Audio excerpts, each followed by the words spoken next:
오늘 우리에게 주시는 우리 하나님 말씀 함께 봉독하겠습니다. 마가복음 12장 13절에서 17절까지 말씀인데요, 제가 이 시간 말씀을 봉독해 드리겠습니다. 그들이 예수의 말씀을 책잡으려 하여 바리새인과 헤롯단 중에서 사람을 보내매 와서 이르되, 선생님이여, 우리가 아노니 당신은 참되시고 아무도 꺼리는 일이 없으시니 이는 사람을 외모로 보지 않고 오직 진리로서 하나님의 도를 가르치심이니이다. 가이사에게 세금을 바치는 것이 옳으니이까 옳지 아니하나이까? 우리가 바치리이까 말리이까 한데, 예수께서 그 외식함을 아시고 이르시되, 어찌하여 나를 시험하느냐? 데나리온 하나를 가져다가 내게 보이라 하시니 가져왔거늘, 예수께서 이르시되, 이 형상과 이 글이 누구의 것이냐? 이르되 가이사의 것이니이다. 이에 예수께서 이르시되, 가이사의 것은 가이사에게, 하나님의 것은 하나님께 바치라 하시니 그들이 예수께 대하여 매우 놀랍게 여기더라. 아멘. 할렐루야. 좀 낯설죠? 저도 좀 낯섭니다. 늘 청년부 예배, 이렇게 젊은이 예배 설교하기보다 늘 어른들과 같이 예배를 하다 보니까 젊은이들 앞에 선다라고 하는 게 저한테는 좀 낯선 일이 돼버렸어요. 더군다나 목사로서 설교할 때 가장 어려운 대상은 자기의 가족들인데요, 예전에 저희 아이들이 중고등학교에 있었을 때는 이 중학교, 고등학교, 이 중고등부 예배가 설교하는 게 가장 힘들었는데, 이제 큰아이가 대학을 가고 또 둘째가 대학을 올해 이제 입학하게 되면서 이제 청년부 앞에 선다라는 게 꼭 가족, 아이들, 저희 자녀들 앞에 선다라는 생각을 하게 되니까 마치 꼭 제가 꼰대가 된 듯한 그런 느낌이 들고, 내가 오늘 설교하면서 이거를 아이들이 잔소리로 듣지 않을까라는 어떤 그런 생각을 조금 해보게 됩니다. 우리나라가 작년 12월부터 참 어려운 상황에 있습니다. 12월 3일 갑작스럽게 내려진 어떤 비상계엄과 또 이어졌던 탄핵, 그리고 현직 대통령의 체포, 그리고 오늘 새벽에 있었던 현직 대통령의 구속까지 지금 전 세계의 이목이 지금 우리나라에 집중되고 있죠. 윗동네에서는 이 러시아와 우크라이나 전쟁에 군대를 파병을 해서 세상의 이목을 받더니, 이제 아랫동네에서는 정치적인 혼란으로 인해서 지금 전 세계의 이목을 받고 있습니다. 우리 민족이 좋은 일로 주목을 받으면 좋았을 텐데 현실은 그렇지 못하죠. 불길한 그림자가 우리 한반도 위에 이렇게 들이우는 것 같습니다. 이 남과 북의 반목은 점점 더 심화되고 있고, 우리가 살아가는 우리 사회 안에서의 이 세대 간, 그리고 이념 간, 그리고 빈부 간의 갈등은 이제 극으로 치닫는 것처럼 생각이 됩니다. 여러분은 저 글을 보면 어떤 생각이 드시나요? 뭘까요, 저게? 바친다, 모신다, 지킨다, 따른다, 일이다. 딱 보면 비슷한 의미인 것 같기도 하지만 좀 다르기도 한 것 같고, 저게 도대체 뭘까? 저는 제가 저거를 좀 정리를 했던 적이 있는데, 대통령 체포 전까지 한참 문제가 됐었던 경호처에 예전에 제가 근무를 했었습니다. 근데 이제 경호처에 근무했었던 저희 고참들, 그리고 제 동기들, 그리고 제 후임병들의 어떤 마음가짐, 그런 거예요. 그런 거를 카톡이나 이런 걸 통해서 보다 보니까 조금 정리가 되더라고요. 바친다는 뭐냐? 1970년대에 대통령 경호실에서 근무했던 경호관들의 마음이었어요. 이 사람들에게 대통령을 보호한다라고 하는 건 생명을 거는 일이에요. 그냥 바쳐야 된다라는 생각을 가지고 있더라고요. 그런데 1980년대에는 바치는 건 아니에요. 근데 우리가 잘 모셔야지, 이런 생각들을 가지고 있었어요. 제가 있었던 90년대는 뭐냐? 지킨다예요.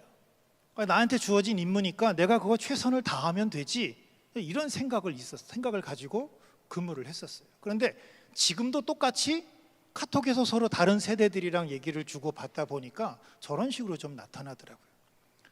2000년대에 있었던 후배들을 보게 되면 따른다예요. 상관이 명령하면 그냥 따르면 되는 거고, 하지 말라 그러면 안 해도 되는 거지. 그런데 요즘 2010년 이후 세대들이 하는 일은 내가 하는 건 일이니까 결국은 내게 맡겨진 일이면 그 일만큼만 하면 돼라는 생각을 가지고 있더라고요. 저는 저걸 같이 이렇게 여러분한테 보여주는 이유는 무엇이 옳다 그르다라고 하는 걸 판단하자라고 하는 것은 아닙니다. 분명히 어느 누구나 다른 생각을 가지고 살아간다라고 하는 것이죠. 그런데 그 카톡방에서도 저런 식으로 발언을 하다 보니까 후배가 선배들을 욕하고 또 선배들은 후배들을 욕하는, 그러다 보니 이게 소위 갈등이 점점 더 심화되는 것을 좀 보게 되었습니다. 세대별 갈등, 이념, 이런 것들이 그전까지는 좋게 선배님, 후배님 하면서 지냈던 그 사이가 어떤 세대 간, 이념 간 갈등이 벽처럼 느껴지기 시작을 하니까 그 좋던 사이도 깨져버리게 되고, 심지어 지금은 카톡방조차 문을 닫아야 할 그러한 지경이 되었습니다. 모두가 이제 우리나라의 역사의 시계가 이제 거꾸로 흐르는 듯하다라고 한탄하고 있는 이때에, 그럼 우리 그리스도인들은 어떻게 이 사회를 바라보고 또 어떤 대안을 우리가 제시해야 할까라는 것을 좀 생각해 보았으면 좋겠습니다. 그건 세상 일이고 우리는 신앙인이니까 그냥 신앙생활만 열심히 하면 되지 라고 이처럼 이분법적으로 생각하고 세상과 담을 쌓는다면 우리는 오히려 더 세상에서 좁은 식견을 가지고 살아갈 수밖에 없을 것입니다. 하나님께서 우리에게 원하시는 것도 그런 삶은 아닙니다. 세상과 우리가 담을 쌓는 것은 결코 아닙니다. 분명 어떤 대안을 제시한다라고 하는 것은 참으로 힘들고 또 어려운 일이죠. 힘들고 어려우니까 다른 사람이 하겠지라고 생각하는 것 또한 잘못된 생각입니다. 그런데 문제는 저도 목사이다 보니 말 한마디 한마디가 되게 신중할 수밖에 없더라고요. 저도 그 카톡방에서 제가 어떤 말을 한마디 하게 되면 어떨 때는 좌파 빨갱이라고 그러기도 하고, 또 어떨 때는 저 극우 꼴통이라고. 저는 저의 생각이나 그런 거와 전혀 상관없이 그저 저의 말 한마디 한마디가 그런 식으로 오해를 낳는 것을 좀 보게 됩니다. 말 한마디에 극우 꼴통이라고 손가락질 받기도 하고, 또 말 한마디에 좌파 빨갱이라고 매도되는 시대라서 이 목사로서 어떤 이야기를 해야 하는지, 또 신앙인으로서 우리가 이 사태를 어떻게 관망해야 하는지 굉장히 조심스러운 것이 사실입니다. 하지만 저는 오늘 시간 누가 옳고 누가 그른지를 판단하고 싶지는 않습니다. 다만 우리가 처해 있는 이 안타까운 현실을 우리가 어떻게 신앙인답게 해결할 수 있는지를 우리는 끊임없이 고민하고 또 계속해서 우리가 마음속으로 기도하며 그것을 해결하기 위해 노력해야 한다라고 하는 것을 말하고 싶습니다.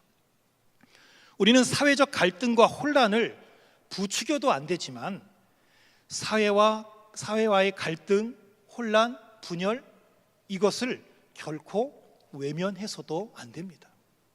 목사님 그러면 결국 이것도 안 된다 저것도 안 된다 그러면 뭘 하라는 얘기예요? 여러분, 우리에게 중요한 것은 한쪽으로 치우치는 것이 아니라 균형과 조화라는 것이 필요하다라는 것이죠. 이 균형과 조화라고 하는 것은 한쪽으로 치우치지 않으면 되는 일이지만, 그런데 문제는 뭐냐?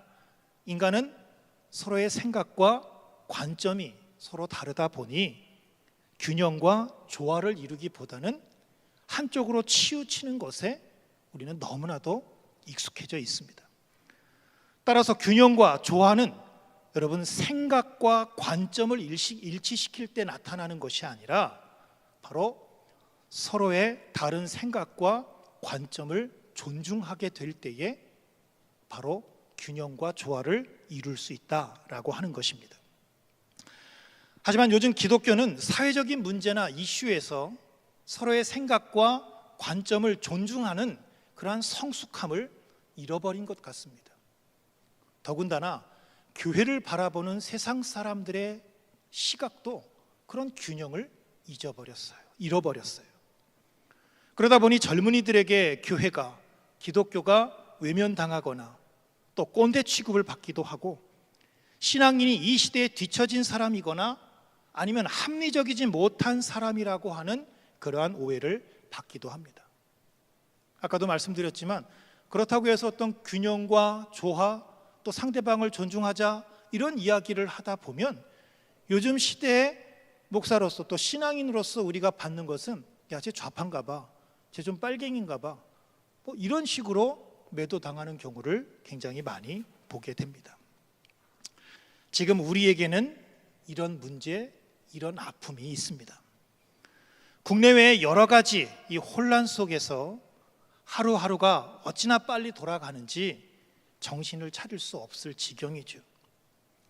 이러한 시간의 경량에 떠밀려서 사는 것 같아서 참으로 속상한데, 여러 가지 다른 일들이 계속해서 겹치다 보니 더 힘겨운 것이 사실입니다.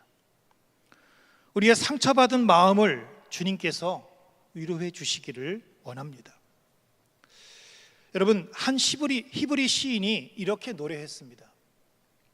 왜 안 넘어가죠? 세 번역으로 읽어보면, 내가 지금까지 너무나도 오랫동안 평화를 싫어하는 사람들과 더불어 살아왔구나. 나는 평화를 사랑하는 사람이다. 그러나 내가 평화를 말할 때에 그들은 전쟁을 생각한다 라고 시인은 한탄합니다. 그런데 이 시인의 심정이 어찌 보면 오늘을 살아가는 우리 신앙인의 심정일 것입니다. 여러분, 균형과 조화를 이룬 상태를 다른 말로 하면 평화입니다. 그리고 누구나 평화를 원하지만 현실은 바로 이 평화로부터 점점 멀어지는 것 같아 보이는 것이 우리의 상황입니다. 이럴 때 주님을 따르는 사람들은 어떤 자세를 가져야 하고 또 어떤 눈으로 세상을 보아야 할까요? 오늘 본문이 우리에게는 매우 좋은 길잡이가 되어줍니다. 보니까 제가 지금 이야기하려고 하는 그 한 단어가 있는데, 그 단어가 우리 청년부 셀에도 있더라고요. 본문에 등장하는 이 산헤드린 공의회는 유다의 최고 의결 기관 중에 하나였습니다. 오늘날 우리의 국회 같은 곳이지만 그들의 힘은 오늘날의 국회보다도 더 강하다고 할 수 있습니다. 이 대제사장들과 율법학자들과 이 백성의 장로들로 구성되어 있던 이 산헤드린 공의회는 이스라엘의 전통과 권위를 지켜가는 일종의 권력기관이었습니다. 그들은 이스라엘의 전통과 문화, 종교를 지켜간다고 하는 자부심 하나로 사는 사람들이었는데, 소위 이들을 보수 세력이라고 말할 수 있습니다. 그런데 문제는 그들에게 눈에 가시 같은 사람 한 사람이 나타나게 됩니다. 그런데 그 사람은 스스로를 가리켜서 나는 안식일의 주인이다 라고 그렇게 말할 뿐만 아니라 이스라엘 사회를 지탱하고 있는 성전 중심의 신앙 체제를 뒤틀어버리는, 흔들어버리는 발언도 서슴지 않고 했습니다. 그 당시에 이스라엘의 정치와 경제, 종교, 이거의 중심은 성전이었어요. 예루살렘 성전. 그런데 이 성전을 무너뜨릴 수 있다라고 하는 그의 발언이나 이 성전을 중심으로 이루어지고 있었던 이스라엘의 경제적 이 담합 관계를 도둑질이라고 이렇게 말을 하면서 이 보수주의자들에게는 그의 발언이 이스라엘의 사회적 근간을 흔들고 이 혼란을 가중시키는 것처럼 받아들여졌습니다.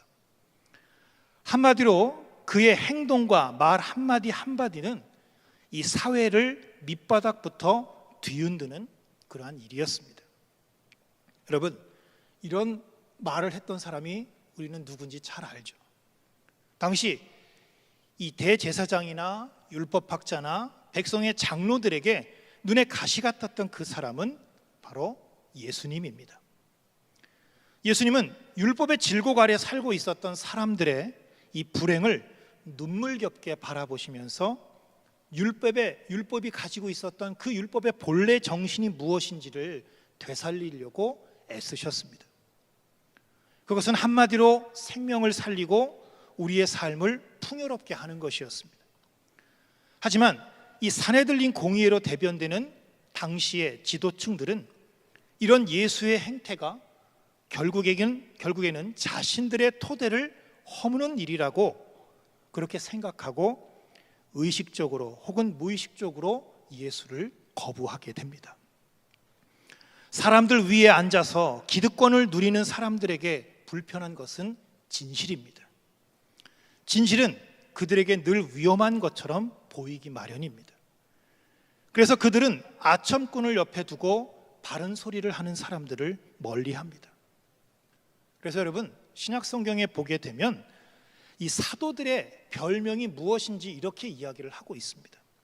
천하를 어지럽게 하는 자들. 여러분, 그들은 사회에서 소외된 채 자신들의 운명을 숙명이라고 여기며 살아가는 사람들에게 사도들은 다가가서 세상에 힘 있는 존재들이 역사의 주체가 아니라 바로 힘없고 소외된 이들이 바로 하나님 나라 역사의 주체이고 하나님 나라의 일꾼이라는 사실을 일깨웠습니다. 그러나 이러한 사실들이 당시에 힘을 갖고 권력을 누리던 사람들에게는 너무나도 위험한 것으로 비춰졌습니다. 그리고 예수를 따르던 사람들의 이러한 외침은 결과적으로 세상의 강고한 체제를 흔들고 틈을 만드는 행위였고, 이런 사도들의 행위를 기득권을 가진 사람들은 세상을 어지럽히는 일이라고 여겼습니다. 자신들이 만들어 놓은 그 질서 체계 안에서 살아가야 하는데 그 체계를 거부하고 새로운 체계를 가지고 와서 이것이 우리에게 구원이다, 이것이 하나님의 나라다, 이것이 신앙인의 삶이다라고 외치는 바로 사도들과 그 예수를 따르던 사람들이 바로 기존의 권력을 누리며 살아가던 사람들에게는 위험한 존재들이었다는 것입니다. 그런데 여러분, 이 힘 있는 사람들이 그렇기 때문에 예수를 따르는 사람들, 심지어 오늘 본문에서 이 예수님조차도 그들은 곱게 볼 리가 없지요. 자신들이 가지고 있던 그 체계를 흔들기 때문입니다. 사내들인 공의회는 그래서 예수를 함정에 빠뜨리기 위해서 바리새파 사람들과 헤롯 당원들을 오늘 본문에서 예수님께 보내게 됩니다. 그런데 여러분, 이 헤롯 당원과 바리새인들은 서로 어울릴 수 없었던 사람들이었어요. 당시 이스라엘은 로마의 지배를 받고 있었던 사람들이었잖아요. 그러다 보니 이 헤롯 당원들은 굉장히 친로마적이었어요. 우리나라로 비교해 보자면 일제시대에 당시에 친일을 했던 사람과 같다는 것이고, 바리새인들은 반로마적이었습니다. 로마의 통치를 거부했던 사람들이었습니다. 당시 바리새인들이 칼을 들고 로마로부터의 독립을 쟁취하지 않았지만, 그런 걸 주장하지는 않았지만 로마에 대해서 굉장한 거부감을 가지고 있었습니다. 만약 여러분, 친일하던 사람과 독립운동하던 사람들이 일제시대에 같이 만나게 된다면 여러분, 그게 같이 어울릴 수 있는 일이었을까요? 더군다나 요즘 말로 해보면 국민의힘과 민주당처럼 서로 정치적인 이해관계가 완전히 다른 사람들이 함께 모여서 뭘 한다, 우리나라 국회에서도 여러 가지 것들이 이루어지지 않죠. 바리새파 사람들은 반로마적이고 헤롯 당원들은 친로마적입니다. 그런데 자기들의 기득권을 위협하는 예수를 없애는 이 불의한 일에 그들은 서로 공모자가 됩니다. 이제나 그제나 세상 돌아가는 그 이치는 너무나도 비슷한 것 같습니다. 파견된 자들은 예수를 없애기 위해서 먼저 백성들로부터 예수를 떼어놓아야 한다라고 하는 것에 여러분, 의견의 일치를 보게 됩니다. 그래서 그들이 짠 전략은 사람들 앞에서 예수를 궁지에 몰아넣는 거였어요. 그래서 백성들이 이 궁지에 몰린 예수를 보면서 예수에 대한 지지를 철회하도록 하는 것이었습니다. 그래서 그들은 한껏 예의를 갖추고 예수님께 말을 건넵니다. 세 번역으로 오늘 14절 말씀을 읽어보면 이렇게 돼 있어요. 선생님, 우리는 선생님이 진실한 분이시고 아무에게도 매이지 않는 분이심을 압니다. 선생님은 겉모습으로 사람을 판단하지 않으시고 하나님의 길을 참되게 가르치십니다 라고 그렇게 이야기합니다. 근데 여러분, 저 말을 보면 하나도 그런 말이 없습니다. 우리가 아는 예수님은 바로 저런 분이십니다. 그런데 문제는 한껏 자기 몸을 낮춰서 예수님을 축혀 세운 그 사람들의 혀 밑에 날카로운 비수가 숨겨져 있다라고 하는 것입니다. 여러분, 셀 이름에 이런 게 있더라고요. 아이고, 없네요. 여기 셀 이름에 그런 게 있더라고요. 할라카 셀이라고 있죠. 여기 할라카라는 그러면 단어를 여러분 다 들어보셨을 거예요. 그러니까 유대인들의 모든 관례와 규례들을, 율법들을 다 포함하고 있는 법률을 할라카라고 보통 이야기를 합니다. 이걸 조금 더 의미를 넓혀 보게 되면 유대인이라면 누구나 따라야 하고 행해야 되는 법, 그게 할라카였습니다. 이 백성들의 지도자들은 어떤 사안을 앞두고 이 할라카에 대한 의견이 갈리면 이 율법의 권위자들을 찾아가서 자문을 구했습니다. 지금 바리새파 사람들과 헤롯 당원들이 하고 있는 게 바로 이 할라카에서 어떻게 해야 될지 결정하지 못할 때 율법학자에게 찾아가서 묻는 것과 똑같은 행위였어요. 그게 우리가 세금을 바쳐야 되느냐 말아야 되느냐 라는 문제를 가지고 예수님께 이 할라카를 요청한 것입니다. 예수님을 율법 해석의 권위자로 인정하는 척 하는 것이지만 대답하기 어려운 문제를 통해서 예수를 함정에 빠뜨리려고 했던 것입니다. 그래서 그들은 묻습니다. 선생님, 황제에게 세금을 바치는 것이 옳습니까? 옳지 않습니까? 바쳐야 합니까? 바치지 말아야 합니까? 여러분, 참으로 답하기 쉽지 않은 물음이죠.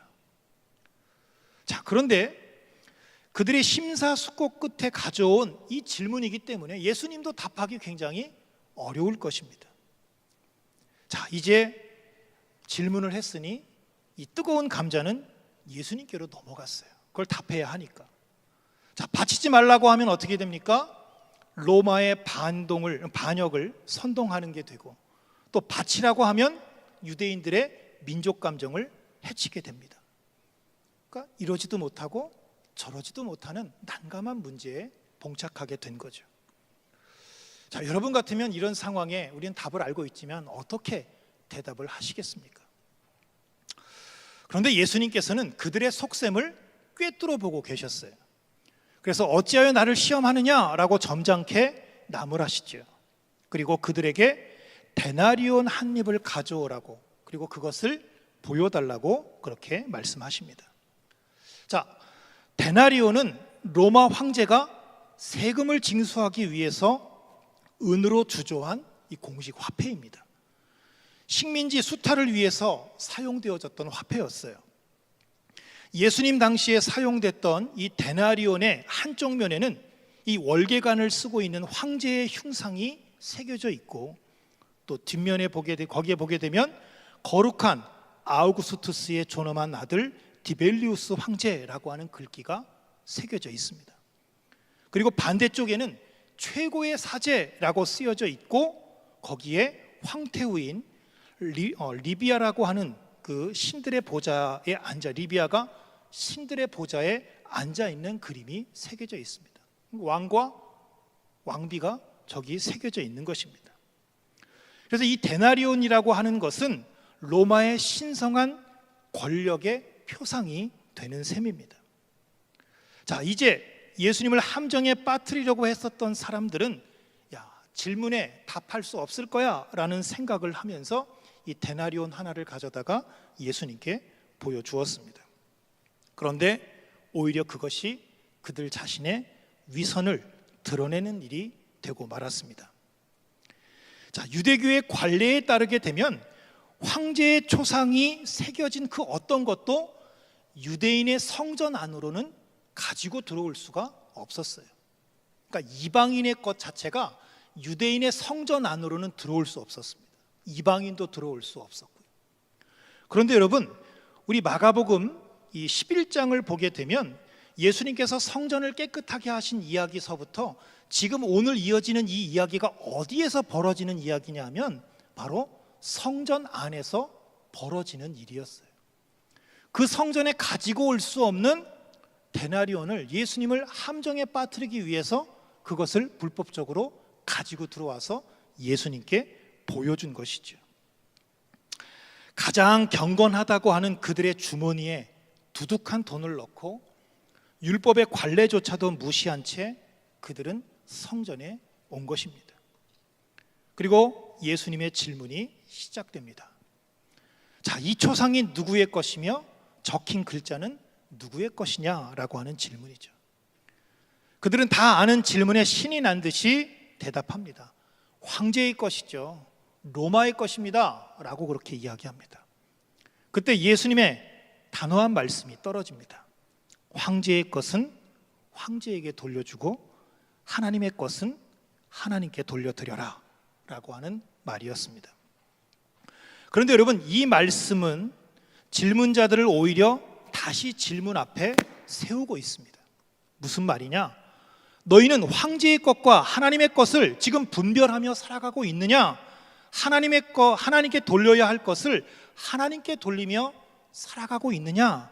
라고 하는 질문이 예수님의 말씀 속에 담겨져 있는 것입니다. 야, 로마의 것은 황제에게 돌리고 너희들은 하나님께 드려야 할 것을 온전히 드려라 라고 하는 그 말씀 속에 그럼 너는 지금 어떻게 하고 있느냐? 라고 자기 자신을 되돌아보게 하는 그러한 말씀이었다라고 하는 것입니다. 그런데 여러분, 우리도 이 질문 앞에 늘 서야 합니다. 여러분은 어떻습니까? 여러분은 세상에 돌려주어야 할 것과 또 하나님께 바쳐야 할 것을 날마다 분별하며 살아가고 있습니까? 예수님의 말씀 속에는 이런 속뜻이 담겨져 있습니다. 황제의 초상에 새겨진 것이라면 황제에게 돌려주거라. 그러나 너희는 하나님의 형상으로 지음받지 않았느냐? 그렇다면 너희 자신을 하나님께 바치는 것이 마땅하지 않겠느냐라고 하는 질문입니다.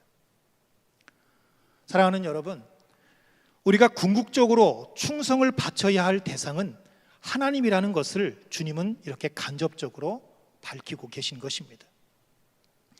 예수님의 이러한 대답을 놓고 어떤 이들은 예수님이 세속적인 권력을 인정하신 말씀이라고 해석하는 사람들도 있습니다.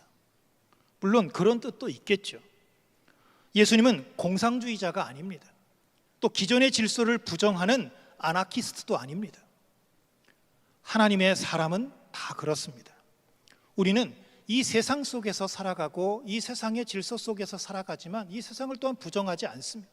하지만 우리는 이 세상에 휩쓸려 살아가는 존재가 결코 아닙니다. 참 어렵죠. 그럼 난 도대체 뭔가? 근데 하나님의 사람들은 다 그렇습니다. 여러분, 구약시대의 예레미야라고 하는 예언자는 목에 나무 멍에를 쓴 채 백성들 앞에 나아가서 이렇게 얘기했습니다. 바벨론이 공격해 올 거야. 그런데 바벨론이 공격해 올 때 이집트를 따라가면 안 되고 바벨론을 따라가야 해. 이렇게 말을 했습니다. 근데 당시에 정치 지도자들에게 그 말은 역적처럼 들렸습니다. 그런데 여러분, 하늘과 땅의 기미를 알아차리는 눈 밝은 사람들은 사람들의 말을 듣고 싶은 말만 듣지 않습니다. 예언자는 세상에 옳다는 것을 이야기하는 사람들이 아니라 그 속에서 하나님의 뜻이 무엇인지를 분별하기 위해 몸부림치는 사람들입니다. 그들은 시대를 분별하는 사람들이었고 예수님도 마찬가지셨습니다. 주님은 세속의 권력을 부정하지 않습니다. 하지만 세속의 권세의 분명한 한계도 알고 계시고 그것을 지적하십니다. 예수님의 말씀 속에는 세속의 권세도 하나님의 통치 질서 안에 있어야 한다라고 하는 것입니다. 오늘 우리는 평화의 불빛이 가물거리는 그러한 상황 속에서 살아가고 있습니다. 우리가 누리고 있는 이 안녕과 번영, 풍요의 질서가 위협받는다며 우리는 두려워합니다. 저도 여러분도 여러분 배를 골라본 세대는 아닙니다.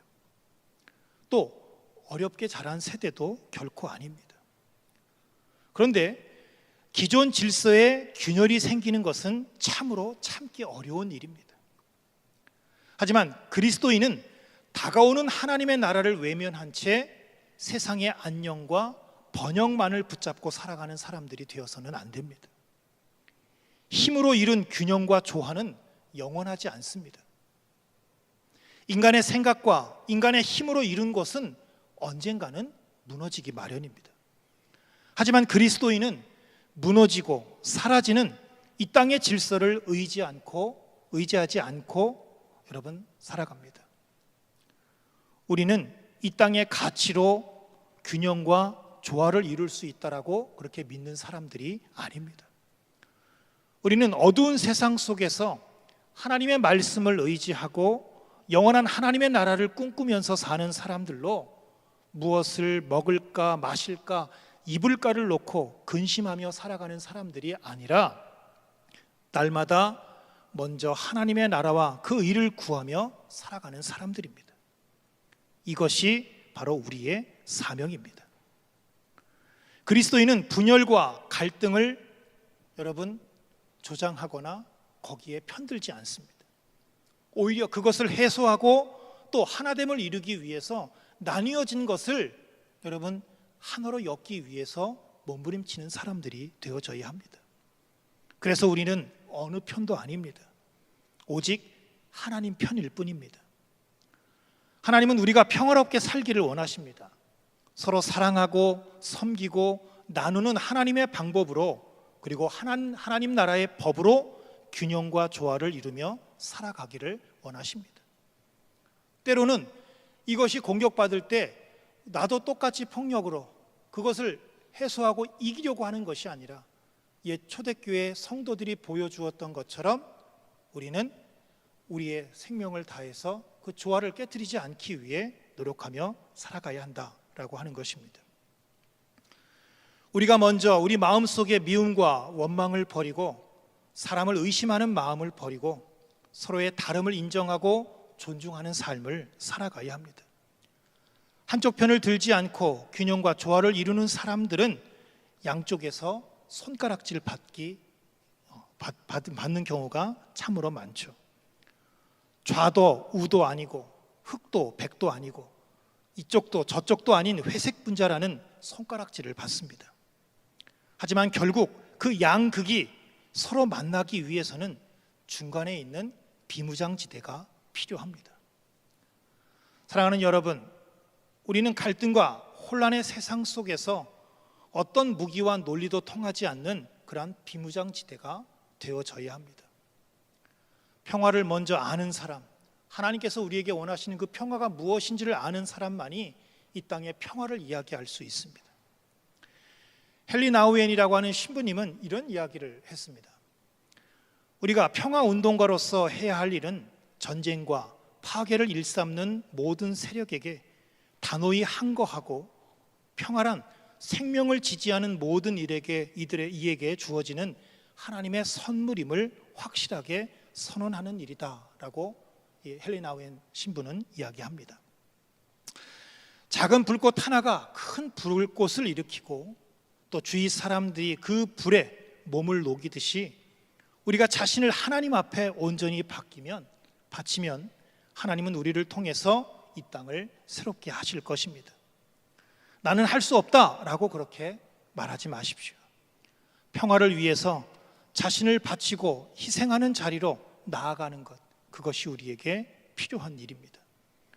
평화를 위해서 일하지 않고 기독교인이 되는 방법은 없습니다. 조화와 균형을 위해서 하나님의 나라를 위해서 자신을 바치지 않고 하나님의 나라를 약속받은 사람은 아무도 없습니다. 우리는 황제의 것은 황제에게, 세상의 것은 세상에게 돌려주고 우리는 주님께서 원하시는 방법, 그 하나님의 나라를 꿈꾸며 이 땅에서 하나님의 나라를 이루어 가기 위해 조화와 균형을 이루고 그 말씀대로 살아가야 할 것입니다. 모두가 분열과 갈등으로 치닫고 있는 이때 우리는 그 양쪽의 손을 잡아주고 서로를 여러분 화해할 수 있도록 해주는, 어렵지만 그 길을 가야 하는 사람들일 것입니다. 우리 젊은 청년들서부터 서로가 서로를 인정하고 존중하면서 우리가 나뉘어진 이 나라를 다시 한번 새롭게 일으켜 세우게 되기를 주님의 이름으로 축원합니다. 제가 함께 기도하겠습니다. 어렵고 힘든 시대입니다. 살아가는 세상을 바라보면 어디로 가야 할지, 어떤 편에 서야 할지 참 그 선택하기가 힘들고 어려운 시간입니다. 그러나 우리가 아버지 하나님 앞만 바라보며 어느 쪽에 서야 할지를 고민하는 우리가 아니라 하늘을 바라보고 하나님 중간에서 우리가 서로 나뉘지 않고 서로 균형과 조화로운 세상을 만들어가는 일에 쓰임받는 하나님 나라의 일꾼들이 될 수 있도록 주님 도와 주옵소서. 하나님께서 오늘도 저희들과 함께하여 주실 줄로 믿사오며 우리 구주 예수 그리스도의 이름으로 이 시간 간절히 기도드립니다. 아멘.